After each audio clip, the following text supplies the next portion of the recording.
Poštovani gledaoci, dobar dan. Gledate još jedan podcast Zdrav životni vodič sa Danijelom Davidov-Keser.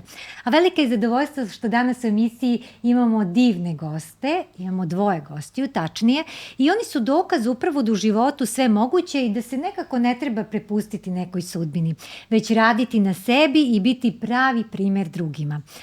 Ona je paratekvondiskinja, slikarka i influencerka i imala je u početku na svom, da kažem, početnom životnom putu da je rođena bez ruku i da je postala na društvenim mrežama pod imenom poznata kao devojka sa krilima, ali upravo to je nije ni malo sprečilo da živi sasvim normalnim životom. Odrasla je u domu Kolevka u Subotici, kasnije je živela sa roditeljima u Bačkoj Palanci i 2015. godine preselila se u Novi Sad zbog studiranja na Akademiji umetnosti.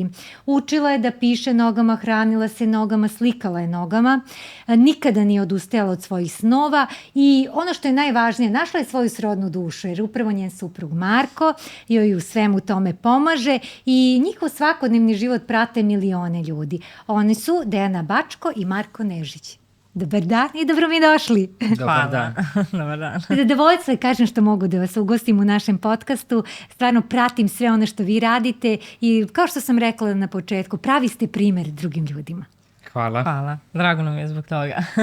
I potpuno ste opušteni, to je ono što je najvažnije. Mislim da to ljudi i prepoznaju negde u vama, da vide neke svetle primere, što bi se reklo.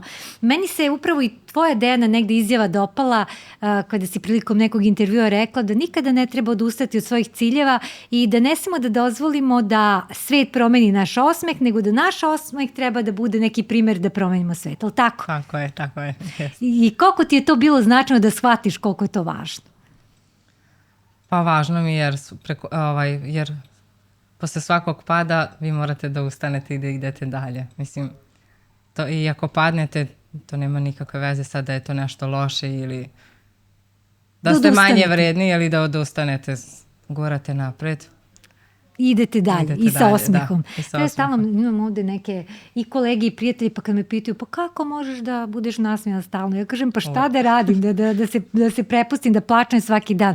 Mislim da je to najvažnije, da nekako upravo sa osmehom treba ići kroz život. Zar ne?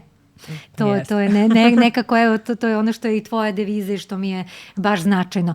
Kao devojčica si upravo sanjala da budeš umetnica i nekako san ti se polako ostvario jer nisi odustajala od svojih snova kao što si rekla i veliki si borac.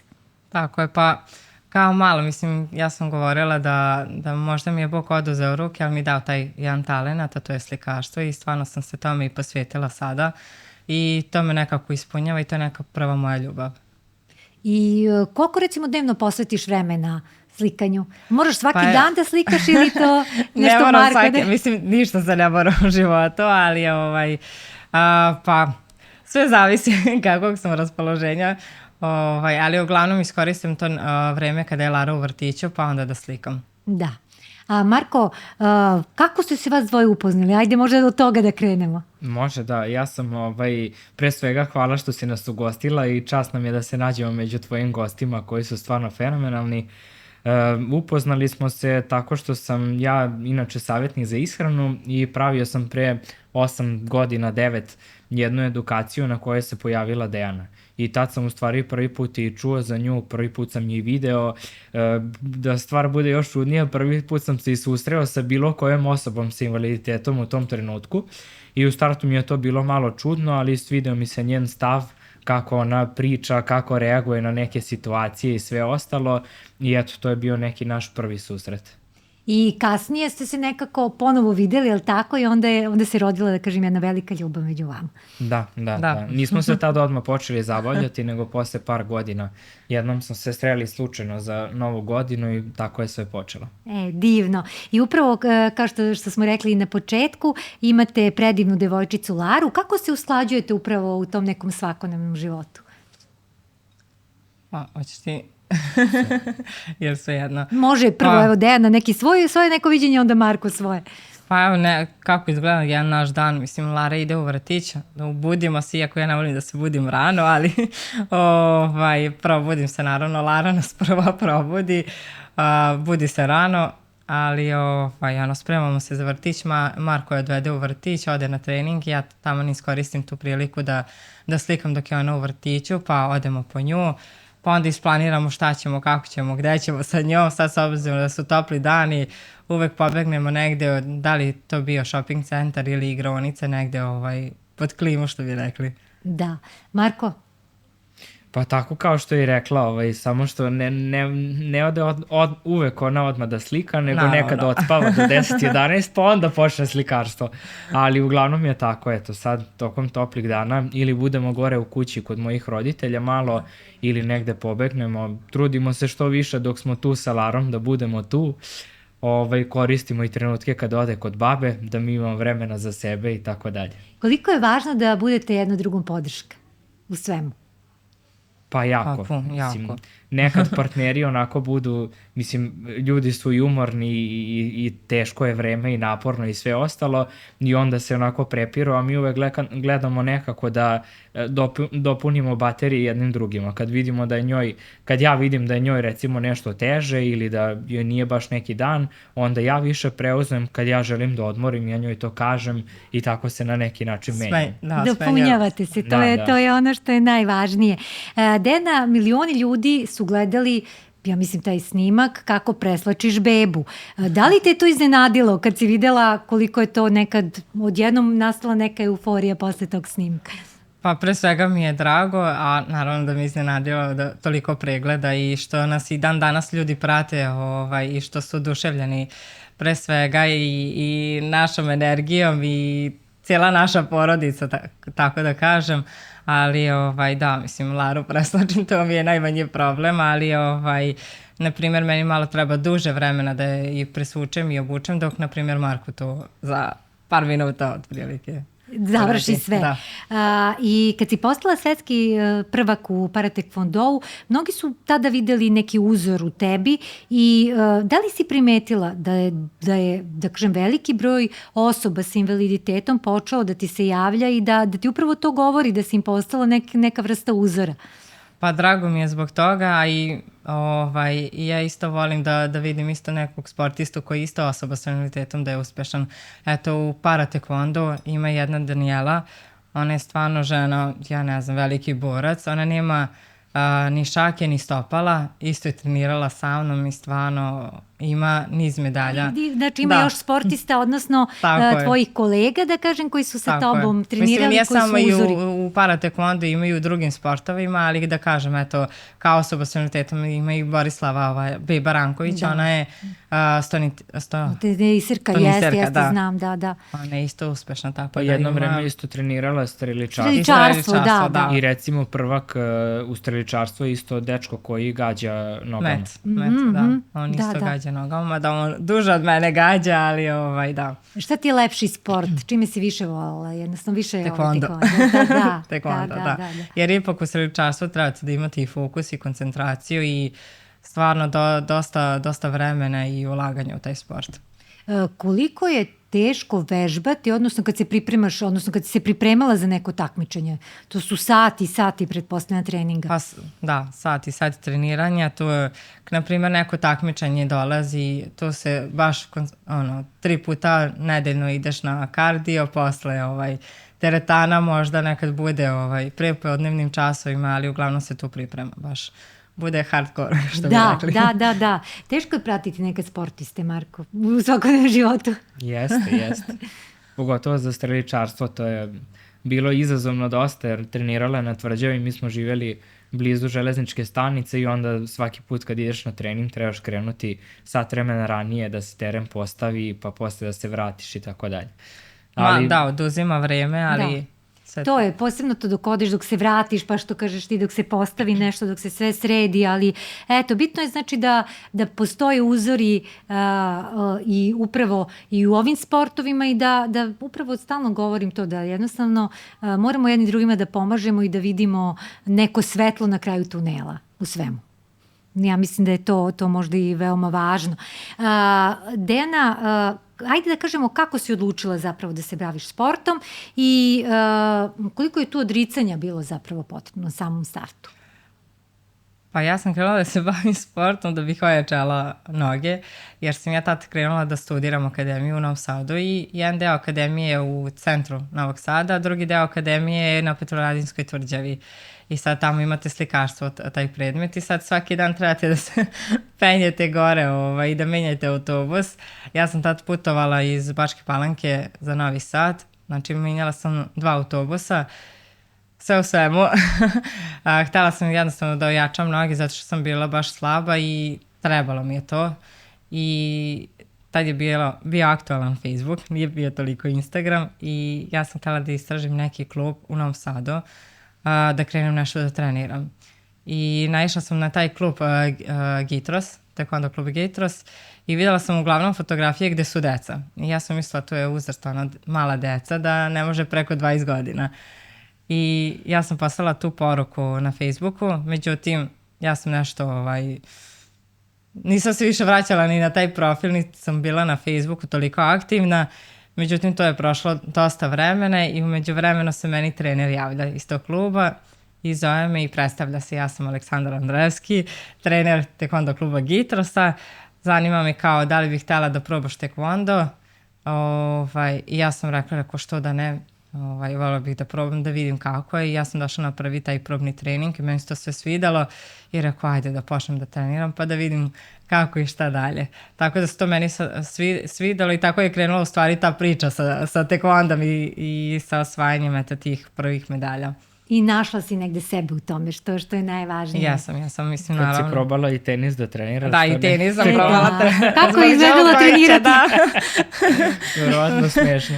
Skakala sam na jednoj nozi, mislim da desnoj nozi, pošto uglavnom sve radim levom nogom i s obzirom da je meni stvarno veliki uzor Novak Đoković i htjela sam da se oprobam i u tenisu, iako sam stvarno videla da je nemoguće, odustala sam naravno, ali da, bio je teren i ja sam uzela reket u levu nogu, a na desnoj sam skakala, tako skakutala i kao, dobro, okej, odustaću sad stvarno. Nije ipak tenis za mene, bolje da se vrati taekwondo, da. Tu je taekwondo, tu je streličarstvo, ipak to su sportovi za mene. Marko, bavite se takozvanim influence marketingom, to je sad nešto što je, da kažem, posljednjih godina aktuelno, da. I vodiš i klijente kroz specijalne, ti si napomenuo na početku program ishrane. Koliko je to težak posao? Znaš zašto to pitam? Zato što često kažu, ma dobro, šta, to može da radi svako. Nije baš tako. Pa evo, prvo ljudi kažu da njima je to sve lako, ja kažem ajde napravite vi sebe video 1 minut, 2 da pričate pa okačite na Instagram, ništa drugo, znači pa vidjet ćete koliko je lako. Bude to, Dejana baš nije toliko prišljiva, ja sam nekako zbog tog posla i trudio sam se da se uvek probijem i na mrežama i da me ljudi primete i onda nekako mi je bilo lakše da se izražavam na mrežama. Dok recimo Dejana nije toliko prišljiva, ona više voli da pokaže kako se šta radi, što manje priča i da pokaže nekim svojim rezultatima. Znači snimak bez tona, što bi se rekla. Da, snimak sa muzikom. Kao Mr. Bean. Da.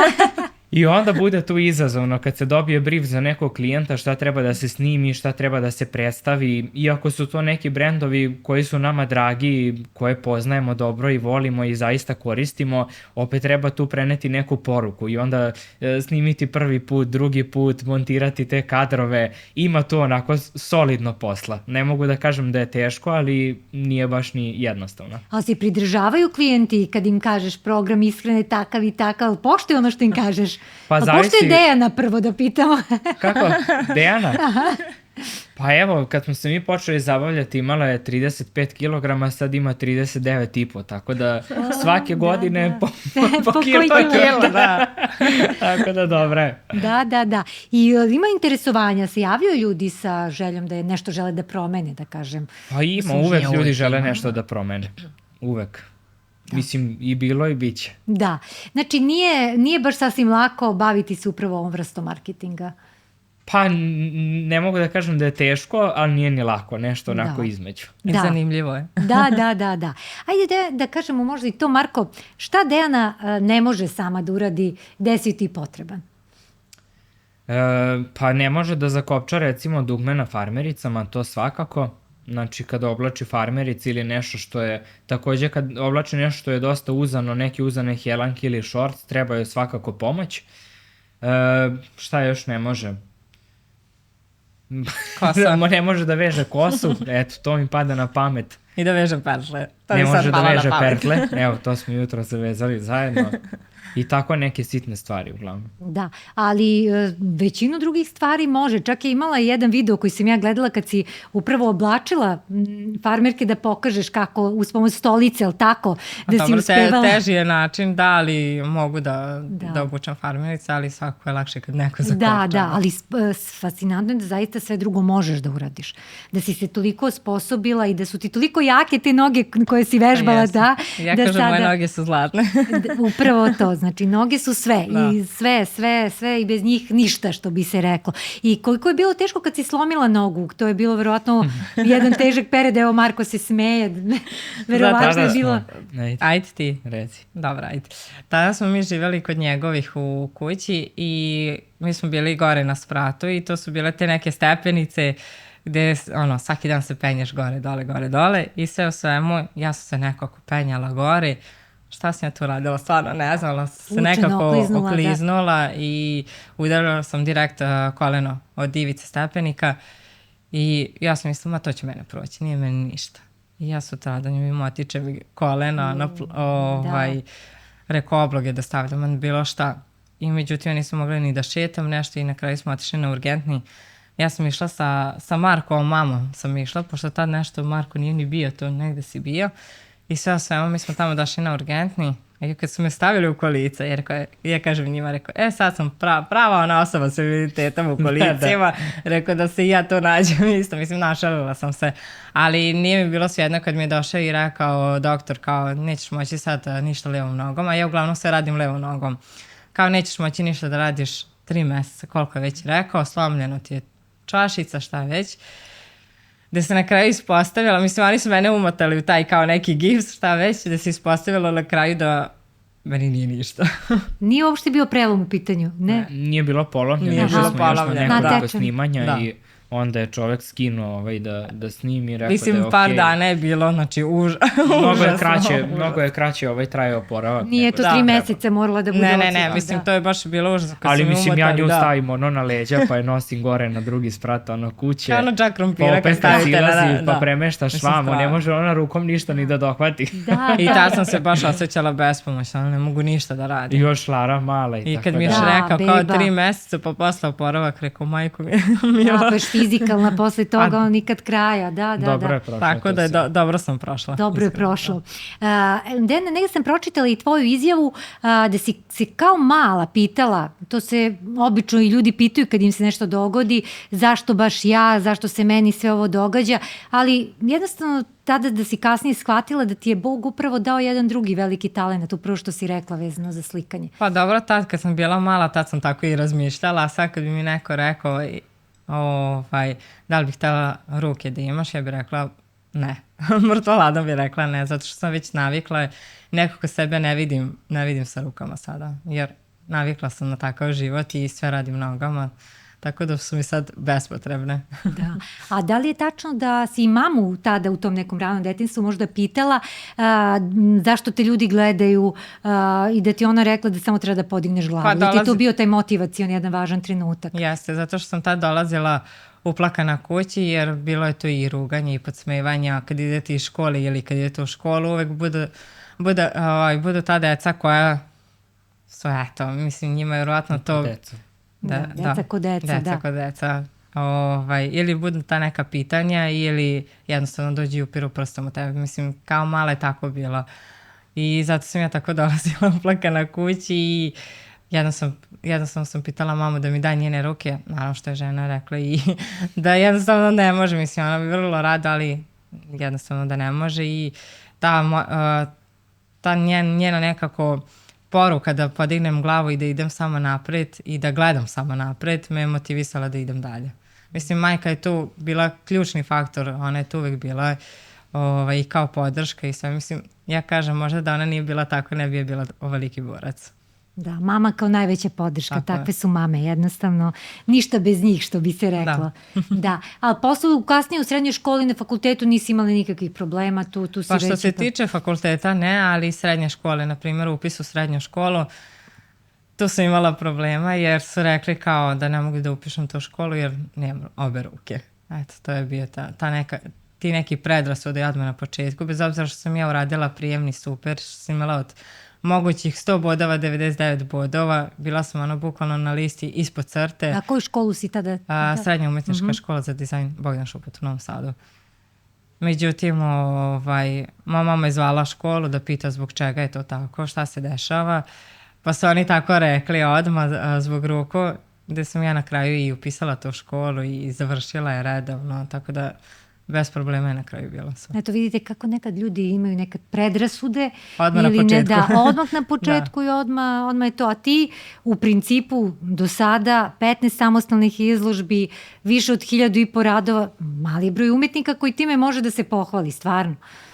Pa tad sam kao mala baš dosta i slikala i imala sam dosta samostalnih izložbi.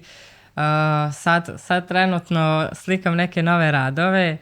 Nekako mi se sviđa taj pop art stil i sad sam zadala sebi za cilj da naslikam što više radova za izložbu, ali međutim kako ja naslikam rad i kako objavim na društvene mreže, tako se ljudi javljaju da pitaju da kupe sliku, tako da sad napravila sam 2-3 slike koje su pop art i stvarno meni je drago kad ljudi kupe moju sliku i gde ukrašava moja slika zid. Ali, kažem ja baš Marku, rekao, pa ja nikad neću napraviti izložbu. Ja svaki put kad naslikam znači, sliku... Znači, ne smiješ da objaviš ništa na mrežama. Pa je to da ne delimo. Da. Nekako ljudima vjerojatno draže kad objavimo video kako slika neki određeni rad da ga tad kupe, nego posle 2-3 godine. Da. Ali kažu oni kao da će vam za izložbu i to, sad ti trebaš pokupiti. I to. I ovaj sada što slika novog Dobermana, taj već prodat unapred. Unapred, da. A šta si ranije, sad to slikaš, šta si ranije recimo, ali si imala neke, da kažem, faze u slikanju? Pa ranije sam slikala pejzaže i mrtve prirode, ali me to nekako zasitilo zato što nikako nisu tako drečave boje kao sada i to me nekako ispunjava zato što sam ja uvek vesela, a te boje su onako drečave vesele, tako da mi to sad više zanimljivo nego tad kad su bili pejzaži i mrtva priroda. Da, znači faktički ne stigneš ni da odslikaš, već slika oda. Da, to je sada tako, nije bilo tako. Da, nije bilo zajedno 5-6 godina, ali nije to bilo tako do pre godinu, dve. To je sad krenulo, da. Počelo.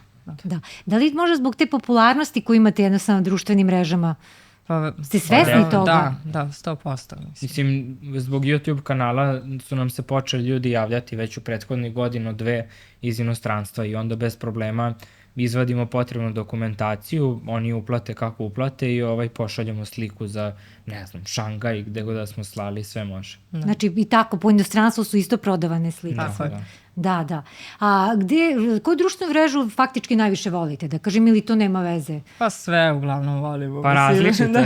TikTok i Instagram je pretežno neka naša, ima naravno i stranaca, ali više su ljudi sa Balkana ili da kažem sa našeg regiona koji nas prate, većinski deo, dok recimo YouTube kanal koji smo pokrenuli 2023.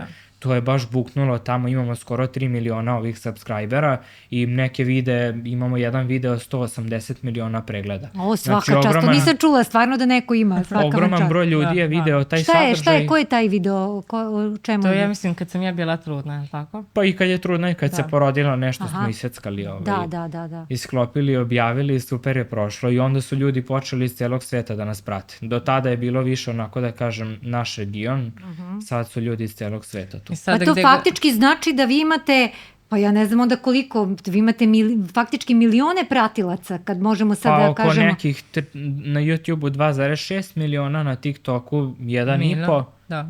Imate oko miliona Instagramu, Facebook, znači to znači sad... Imam dosta ljudi. Da. Mislim sad i kad negde odemo, na primjer na Tajlandu smo bili u januaru i sad smo sasvim slučajno snimili video neki na aerodromu i ja i Lara kupujemo nešto je bilo kikiriki, nebitno, to smo snimili bukvalno u roku, ja ne znam, to je bilo u roku 15 minuta, ali to je sve bilo spontano zato što smo htjeli nešto da grickamo I on je samo objavio video, međutim to je baš Krenuli su ljudi sa aerodroma da nam se javljaju, security, pasažka kontrola, Dubaj, Tajland, bukvalno ljudi koji nismo znali pre uopšte. I u Parizu kad smo bili isto nam se javljaju ljudi, je rekao dobro. Tako da nam je drago, mislim. Nama je bila ta ideja da budemo aktivni, da bi nekim, da kažem, normalnim ljudima predstavili kako i osobe s invaliditetom mogu da imaju neki normalan životni stil. I onda se dosta ljudi tu inspirisalo i baš onako jedna super zajednica. Da, to sam i rekla, upravo inspiracija jedna, da. A kada radite, kada birate šta ćete snimati, znači, evo rekla je Dejana, znači inspiracija dođe u trenutku. Jednostavno, retko kada sad montirate da nešto poželite pa se spremate za to, nego nekako spontano to sve ispadne. Spontano uglavnom sve bude, da. Da, Marko? Pa većinom je tako, mislim, nekad imamo zastoj pa ne znamo, pa tražimo neke ideje, pa snimimo neki smiješan video i to isto super prođe, a nekad bude baš ono skroz spontano. Da, ali vam ne smete to kad kažu šta su Dejan i Marko, oni su influenceri, to vam je sasvim sad normalno da imate kao... Pa mislim, influence znači uticaj, je li tako? I ti možeš imati na ljude i pozitivan uticaj, tako ja to gledam, tako da šta? Nije sve negativno, upravo ovo što hoću da kažem, sve ono što vi radite, to je edukativno pre svega. Tako da to je ono što je najvažnije, da se ima taj pozitivan uticaj u javnosti. Ajmo možda i da kažemo kako si dobila nadimak. Ja znam da je to zahvaljujući jednoj mojoj koleginici, je li tako, gostovanju u emisiji? Da, u emisiji Život priča kod Tatjane Vojtehovski. Zato što su tada snimali baš kao neki mali filmić pre emisije i to sve, tako da ona je nazvala tu kao emisiju, tu priču Devojka sa krilima i od tada, eto taj naziv, i to sam ja nekako uzela za sebe jer sam se tako stvarno i videla i tako je nastao naziv. Da. I svuda si onda i kasnije stavljala kao negde uz sve te video, tako i imena. Da, mislim sva imena na društvenim mrežama je Devojka sa krilima. Da. Evo, napomenuli ste i da ste bili na Tajlandu, da ste bili u Parizu i često putujete. Koliko zapravo, Marko, ta putovanja oplemenjuju život?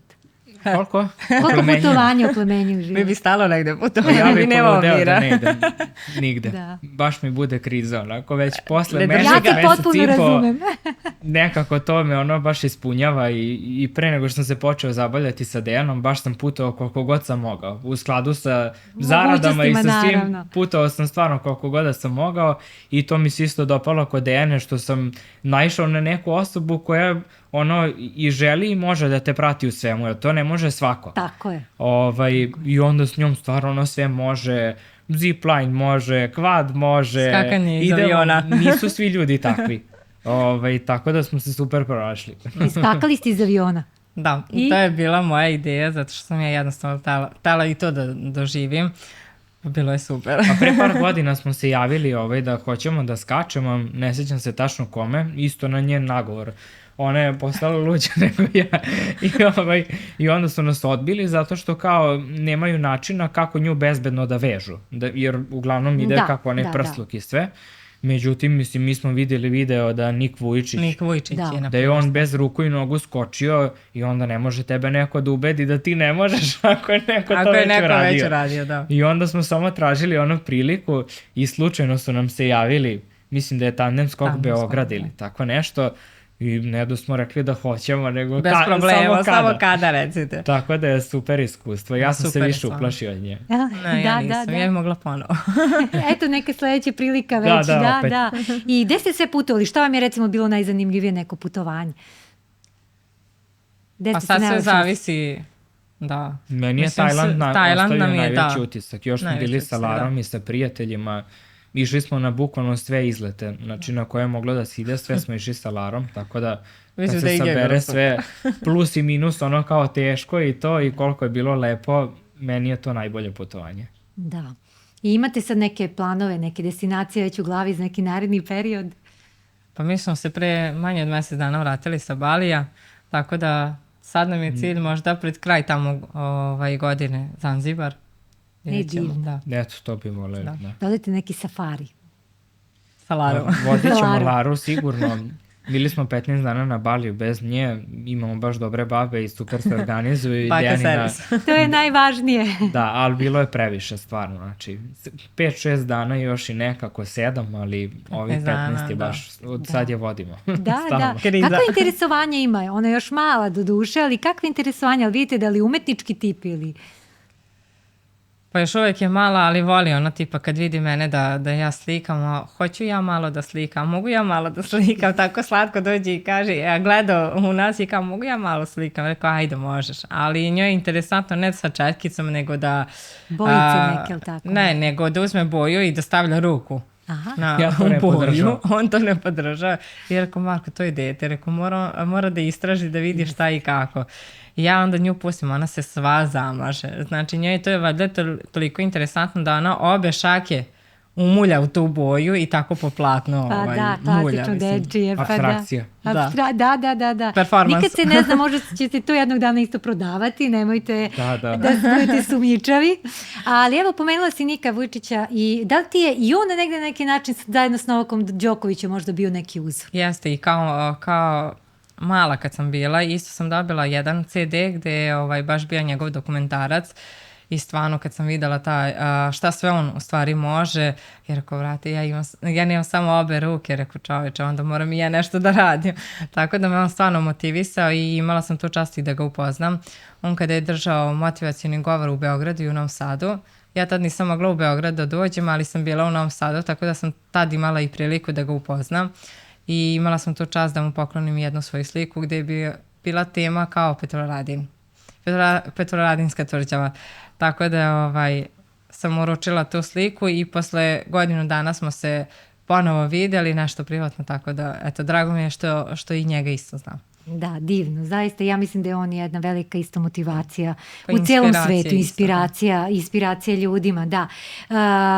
Moram da napomenem, pričali smo pre početka snimanja naše emisije, da sam bila zaista fascinirana kada sam videla kako voziš auto i da si položila taj vozački ispit. Iako je tu i bilo polemika na društvenim mrežama, pa kako?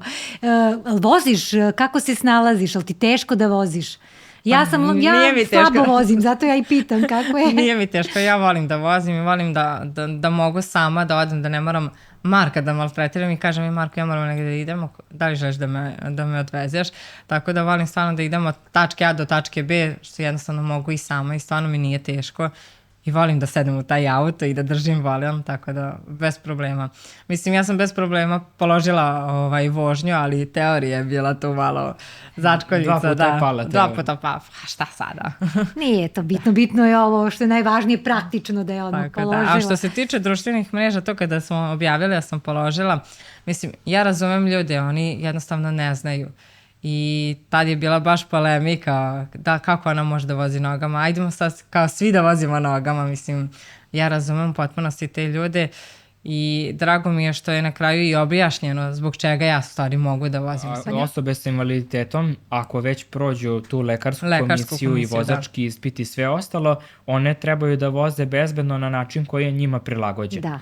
Znači, onda ne važi za nju to pravilo. Isto kao korisnici invalidskih kolica, oni imaju recimo jednu ruku na volanu, s drugom rukom upravljaju sa gasom i sa kočnicom. Pa komande su Komande za gas i kočnicu su isto ručne. Znači, oni isto drže jednu ruku na volanu, s drugom rukom daju gas i kočnicu. A kod mene je samo da je automatik, mislim. Da. A drugo, vidjeli smo isto momka koji vozi profesionalno drift trke, vozi sa nogama.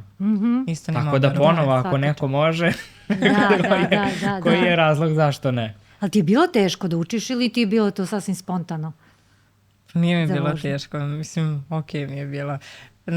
Bila je ta jedna situacija kad sam došla da polažem za vožnju, dolazi policajac, kao gleda u mene, pa sad ništa mu nije jasno, kao pita on mene kao gde ćeš da se potpišeš prvo i ja rekao pa mogu, kao kako ćeš u stvari da se potpišeš, pa rekao pa nogama. Kažem dobro, ja se potpišem i ja vam sad ponovo seo u auto I kaže on kao, pa kako ćeš ti sad da voziš? Pa rekao, pa nogama, kako će drugačije? Kaže on, ovo još nisam doživeo u svojoj karijeri. Rekao, sad ćete doživjeti. Tako da je bilo interesantno stvarno. Pa dobro, bitno da si to prebrodila kao jedno još novo iskustvo, što bi se reklo u tom životu. I ono što uvek pitam svoje goste, što moram da pitam i vas, koji je neki vaš recept za srećan život? Evo, možete i ti, Marko, i ti, Dejana. Šta mislite, šta je ono što je najvažnije? Pa za mene je ono raditi ono što misliš da je ispravno i što voliš. Što više. Voliš, da. Što ti ispunjuje. Mislim, mene slikarstvo ispunjava. Ja volim slikarstvo, na primjer, i kad sam tužna ja slikam i kad sam srećna ja slikam, tako da me to ispunjava, ali ono što volite to i radite, mislim. I koliko je bitno da budemo ispunjeni ljubavlju, možda i to. Pa i to bitno porodično okruženje, mislim da je veoma važno. Koga to ispunjava, naravno da treba. Nekoga ne ispunjava i to je okej. Da, ali vas dvoje, mislim, to je ono što je najvažnije. Da. Hvala vam puno što ste došli, što ste bili gosti mog podcasta. Zaista je bilo zadovoljstvo razgovarati sa vama.